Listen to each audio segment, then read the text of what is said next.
So, where did you grow up?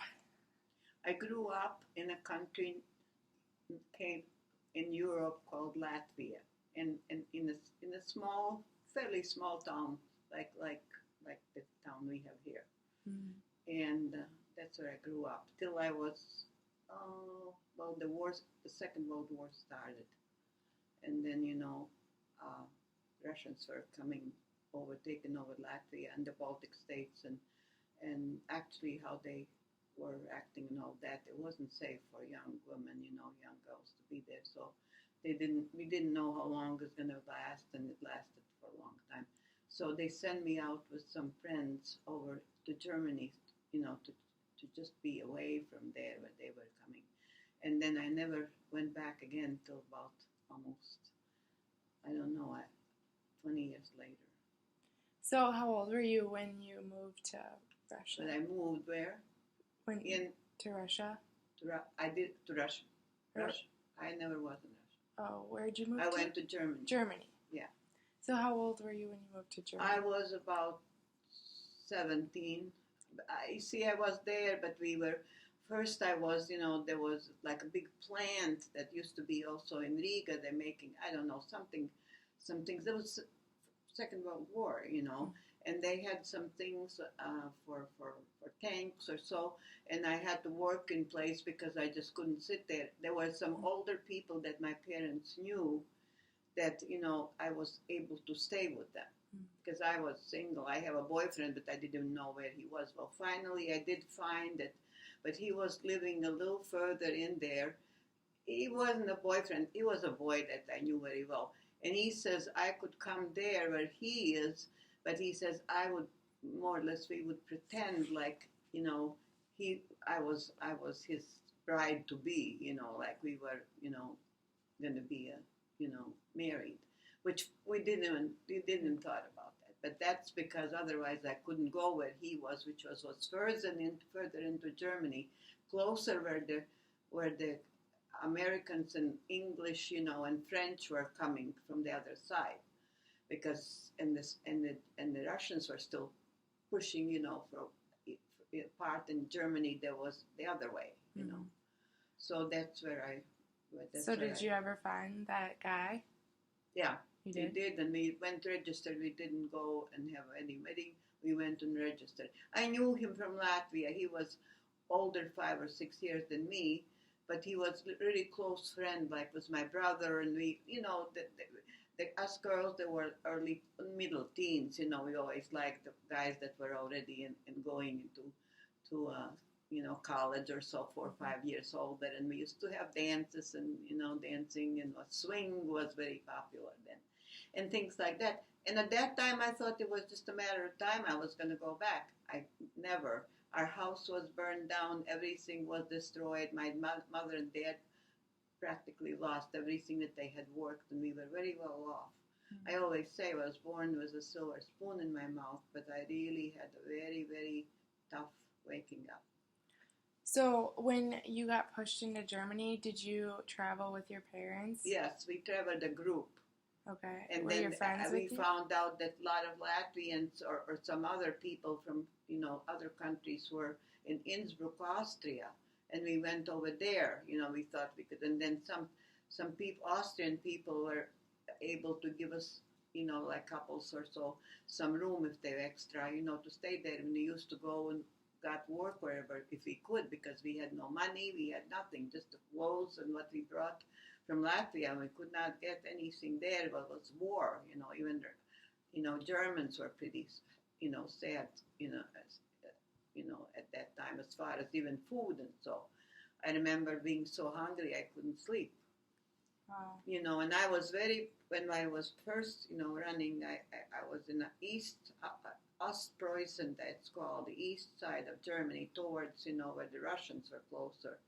And that was a tough around there. We had to go it's like an extending part of this, a large amount of water that was frozen, and we had to walk over that because there was no other thing, and there were dead animals and people. When we walked over this frozen, like a part of a lake or so. Then we were like in lot of trees and and people were running. Even the Germans were running away from when the Russians were coming closer. So then I saw everything. I was, like I said, I had never knew what it is not to have food, and Yeah. so when we had to walk, well, we had one of those big trucks where I worked, for the Germans, and we were there all squeezed like sardines, and there was still, it was early in the spring, but there was still snow in the dark. We used to melt that to drink because there was no water. We were like in the I don't know what it was, like some places with a lot of trees that went all the way to the sea. But we wanted to go away from the sea to get some transportation that we get further in Germany, where there were instead of Russians, there were English and later also Americans were coming there that way, and also French. And then that's how they even did take over, Germany. And we found about what they call displaced persons. They had camps, different, not just Latvians. There were Lithuanians, there were Czechoslovakians, there were all different nations. They could not go back because my brother was even called in Russian, in not Russian, but in German army. He didn't want to go, but you don't go. So there was no way, you could not do what they tell you. You better do it or you might lose your life. So I didn't know where my brother was. I only had one brother, Eric. He's passed away. I know you never meet him because I think he had passed away when you were little. No, I met him. You met him? Okay. And so he was then wound up in I think he was in Italy already then, and then he joined. He didn't want to be in the German army, so he went underground with the Italians. I think they were Italians, but they were kind of nationalists for their country. They didn't like either Russians or Germans. But he was joining they were like underground. But then he found out later on that they were all communists, which was just as bad. Yeah. So he didn't have to display any kind of liking, just shut your mouth and say whenever the war ended, we'll go with you, which he didn't. But my brother had quite a bit of English in he went also in college, before he went there. And so he wasn't perfect, but he was pretty good. And the major that came with the army was from United States, needed somebody to translate. My brother spoke also, German, and he spoke, of course, Latvian, but there wasn't any Latvians. But we were Germans, we were in Austria. Austrians speak German. We had, so I had Latin from second grade on, but that doesn't mean a thing. And I also had another foreign language, which used to be usually, German or English. We had English when I was in grade school. Wow. But you can talk, you learn a little bit, and it was easier to me when I finally war ended, and I was able to buy some movie magazines or what, that I could easily see and we even had, before the war, we had movies come from United States and, England, so we weren't so tied up like we didn't go for any, but when the war, Second World War started, then everything changed, and we were always on the run. Then, I saw first time a black person. The army, the American army came in and they were marching, and we all ran, the ones that were what they call displaced people, from other countries who couldn't go back. We all ran to wave and hi, hello, and we were so happy to see them. And this first time I had never seen a black person, and I saw it, and I said, it was very exciting for me in a way. And being young like that, I was probably by that time 16, 17 already, when the war ended. And then, I had to know what I'm going to do. I couldn't go back to Latvia. Russians were in there. And I didn't, this marriage wasn't really marriage. It was getting living together somehow, getting where to stay, and being, a man, who was 5 years or 4 years older than me. I was, like I said, by that time maybe 16 or 17, So and he you was probably weren't living with your parents, you were living with that guy? what? You weren't living with your parents at the time? You were living No, with that no, my guy? parents, I never saw him anymore. He left, stayed in Latvia, and they lost everything.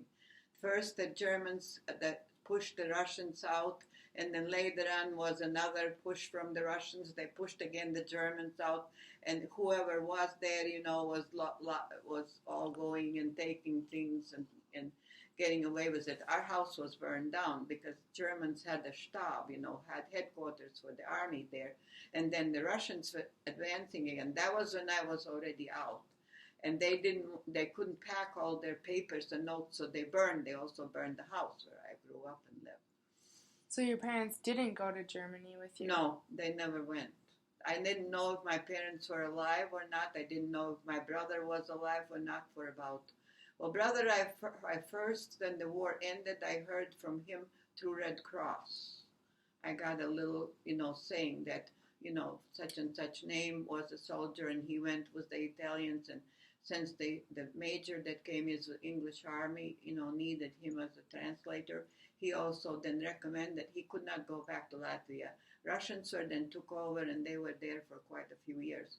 And if you were escaping them and going over to away from him and towards, Americans or English or whatever, you better not go back. And the first thing that you would be, So did you ever see your parents again? I didn't see my mother till about 15 years later. Then I met my husband, who was, the National Opera Ballet, soloist.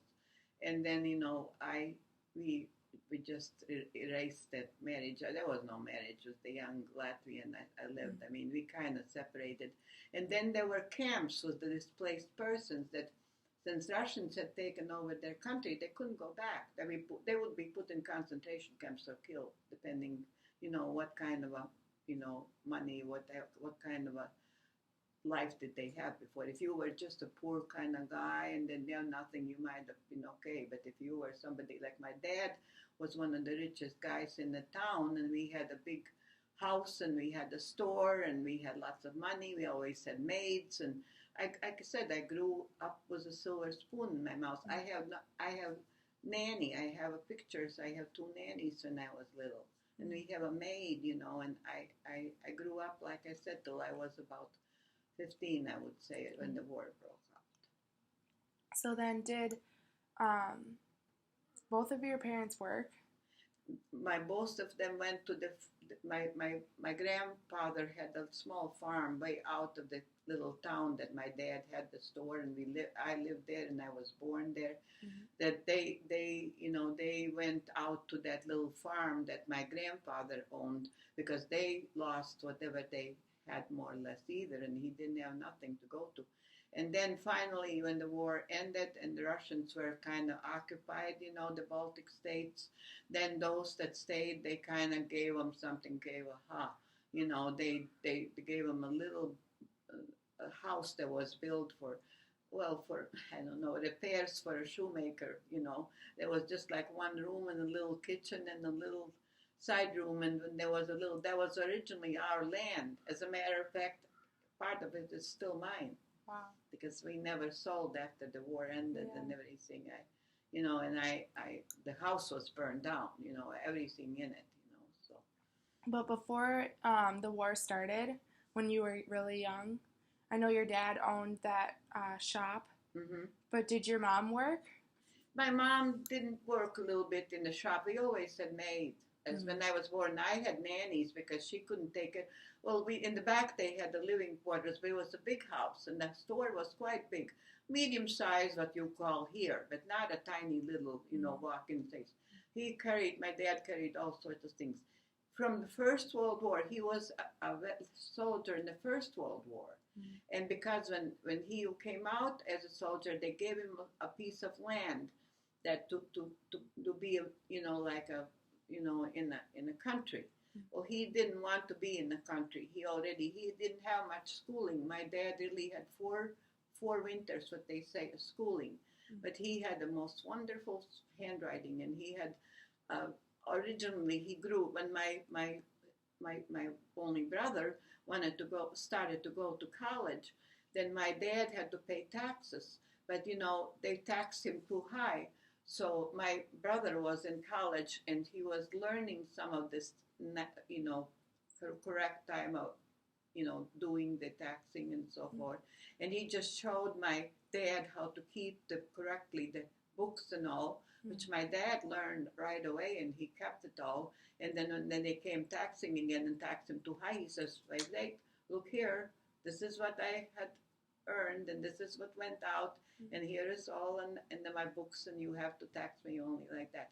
This was, much later, but that's what he did. He really didn't get back any of the buildings they took from him. Some were burned down, and he for a while lived in the country, but that wasn't his. He didn't want to stay. He really had the business in the little town. And then they gave him a little tiny addition to the big house we lived in, and that's where and my mother lived. And my dad, later on, only quite a few years later, I found out that he was very ill.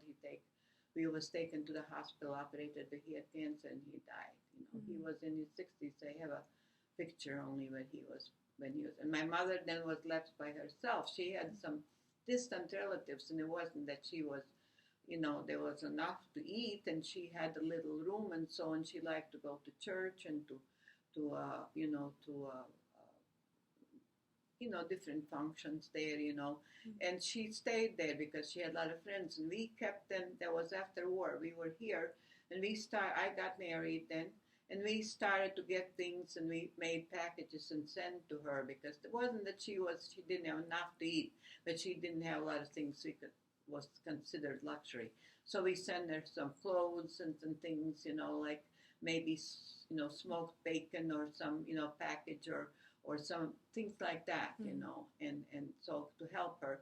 And then when she was late 80s, she decided they allowed them to, if they wanted to go to the United States. Now, this is after the war, that Latvia was finally given back to Latvians. That took a long time. And she, decided she wanted to come because I am the only daughter, and she only had me and my brother. My brother was 7 years old, that's why he was already in the college. And he, I didn't know where he was until I got the, little card through Blue Cross. That was just after the war ended. So I wound up in different cities. Finally, I heard about a new camp that displaced persons forming, and there were a lot of Latvians, so we went there. And then we went again, we saw there was another bigger camp, and there was a lot of artists there and a lot of people that my husband knew from, that he was, in opera in Riga. And so, he would like to go there. So we went there, and we had, there was like, I don't know what you call, like, where places where soldiers used to live, but we had our own room. Was like maybe two couples, would get a room, and there was the house. There were about 5 or 6 different ages, different kind, but mostly Latvian, and we had got to learn more and more about where some people were, and we got in touch through mail or so forth. And then they started, like, my husband, being, a dancer, some other dancers and another, artists from our opera house. We met them, and they made a group together, and then they started to give shows to American Army, places, and also the displaced camps. They were traveling all through. That was now under free, like under either Americans or English or French. There was Germany was divided. So that's when then they started to travel. But I started to get pregnant, and I had my oldest son when I was 20, and he was born. So now I'm 87, and he's 67. He came, and I saw him after 10 years, although we lived. I mean, he was born here. He was a baby, 1 year old when we came from Germany over to United States. Mm. So, and then, like I said, we went for different places, and then we established ourselves little by little, and then the other children, Egils, and your mom, was born, and so we had a house that we built ourselves, and so that was much later. And I never went back to Latvia till many, many years later. I did go to visit. That was free then, and my brother and we flew there. Mm-hmm. And I have a picture album where I met my girls that I used to go to school. I went high school with, and also grade school in the town where I was born. And I met those. They made a huge banquet and invited everybody. And I have an album. You can later on, you could take a look and see, And that was it. It was different. I didn't feel anymore that was my home. By that time, my mom was already here. Mm-hmm. And I went there, and I didn't have really very close relations. I had some cousins further, and they were mostly in farms or so on. But I did meet some of my the girlfriends that I used to go to high school and so forth, So it was also under German occupation. There was a little better than the Russians. And I had lived in Riga and went to high school there where I finished. And I also went to the ballet school, which was attached to our National Opera. You had to get there to be admitted. You couldn't just walk in there. It didn't matter as far as how much you paid. If they wanted to know if you have the statue to be a ballet dancer, which I always dreamed since I was a very young girl. Did you do any other kind of dance besides that? I didn't do really much because then I got pregnant and I had my little baby and I had house and we built the house, and my husband had to learn to do other jobs because he couldn't make any money. He was just being in the ballet. And so, he learned how to do some crafts and things, and he, little by little, he found somebody they needed just a helper, and then while he was helping mix the stuff and all, he also learned how to put plaster on the walls, and then later on he made his own business. And then, like I said, I had by then 3 children. They grew really up here. They never have been back to Latvia. Mm-hmm. I was only one. Some people have gone many times, but it's expensive, to fly, and I don't have really any. Well, this very distant family related was but not really. My brother by that time came here. The English major made him possible for him to go to England, which England was free, and he could. And the job, he had not finished college, so he started to work in a hospital. And also he was doing like a male nurse, serving in the hospital to earn some money. And then he met my sister-in-law who was from Germany. And Germany also after the war had a tough time, and she was a young girl. And the English then offered them jobs, like in the hospitals or some other things. And she went there and she met there my brother. And that's where they were working together, fell in love and got married. They didn't have children until they moved to the United States, and he finished his college through writing. One of the colleges accepted that way in the United States, and he was through writing whatever he needed to finish. He did finish the college, and then he also get better jobs and so forth, and then he had a couple more children and so. Where did he go to college? In what country? Here. In the U.S.? I don't know because I wonder who would know, because that was a college that was accepted like that by he would write to them, whatever they gave him, what he had to, do, either math or other, studies, and then he would write to England he finished, and then they graded him, and he got his grade. I mean, he did finish after about 2 years or so. He got, what do you call the degree? Yeah. Mm-hmm. And he was, then he got a very good job with a big firm, he was doing,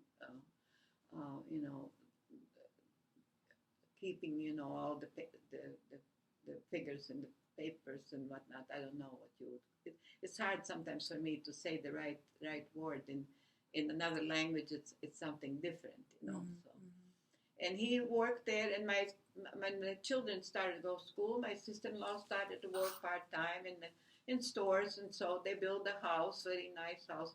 They had very well then, you know. My sister-in-law could go to Germany easily. She did, and her sister was here in the United States and married to a you know a man from, I think, from here. And then also her mother came. Now my mother came, and after my dad passed away, she came. She was already close, late 80s when she came. She lived about 5-6 years though. She was in one of those that a Lutheran church had a section, because I went then by that time to work. My children were in school already, and I went part-time at least, and she did not speak English, of course, couldn't understand television or anything, so she was kind of lonely, and we couldn't take her to Latvians at church, and whatever we could, we did, but she didn't have that many, you know, associating with. So then she wanted to go back, but she wrote then, you know, to them to give her a permit to enter Latvia, and they said no. So she stayed here, and she lived to be 91 or 2. Was she living in Illinois with you, or where was she? No, she didn't come here. We were in Illinois. Yes, yeah, she was. Yeah. Okay. And there was Latvian church, and there's a Latvian school by then, but you have to take her, you see. And I was working, and my husband was working, and children were in school, and they couldn't drive yet, so I couldn't just take her wherever, you know. Whenever we could, we did, you know, but not much, you know, once a month or so. Yeah. So were many of the Latvians Lutheran? For like. What about Latvians? Were they Lutheran? Was that their religious? No, they were There were a lot of Latvians. They were Protestant, and my father was, when he was young, he was Christian in a Russian church, which is, it's a different kind. It's not as Greek Orthodox. It's a Russian Orthodox church. It's kind of more towards Orthodox, you know. It's not Lutheran. Like we were Christian, and I was married in Lutheran church, and the children, you know, were Lutheran. But you know, so that didn't make so much difference, you know. That my son-in-law never misses. He goes every Sunday 5:00 in the morning. Even he was working and be, you know, such a big, you know, position. He always, when he was in New York or so, was his from work. When he was staying in a hotel, he still finds a church and went Sunday morning. Are you talking about my dad? Yes, I do. Yeah. Well, we are Lutherans, and we are, you know, not atheists, but we are not so much involved like a lot of, you know, the ones that were, you Christian. know, yes. So, but it like I said, everybody, my children, you know, were married in church and so on. I don't make this any different, you know, feelings about the church. I feel my daughter once asked me when she was here, she was going into, one of her friends was Jewish, and she said, could she go and see the Jewish church? I said, of course. How can you going to learn different churches? Just be respectful, you know. And then we had in our school, when I went in that place where I was growing up, we had one girl that was Jewish girl, and we had once a week Lutheran, you know, hour, you know, where a pastor came and gave us, you know, like what do you call, you know, teaching and she was, but the Jewish girl, there was only one in the school. It was just a grade school. She was allowed to step out because she wasn't meant, you know, didn't have to sit because that was maybe against her parents, you know, religion and so. So it wasn't that strict, you know. I went to church, but not as much as your dad goes, you know. Yeah. I'm not that I'm not anti-church. I'm just not that devout. Right. Yeah. So. Okay, I'm gonna pause this.